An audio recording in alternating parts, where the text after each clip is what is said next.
Servus and welcome! I'm René, a senior consultant at Tenfold, and in this video we will cover the Tenfold agent and its purpose. If you want to manage your file server, Exchange or SharePoint in Tenfold, you will need the Tenfold agent.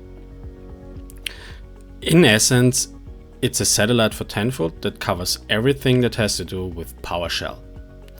But first, we need to install it. You can find the setup file under Provisioning Interfaces Agents MSIA right here.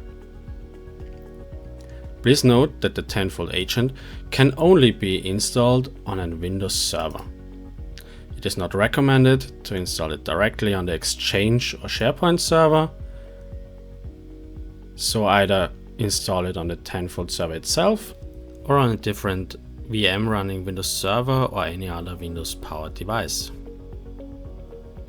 At the end of the setup, you will get a prompt for a user, and usually we use the file server service account, since Exchange and SharePoint can provide their own credentials. After the installation is complete, navigate to your services and start the agent. Please note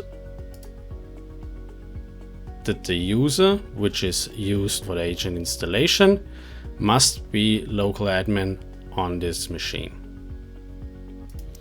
Back to Tenfold, we need to edit the agent and type in or copy and paste the FQDN of the device where we just installed the agent. After that, you can refresh the agent information and it's ready to use.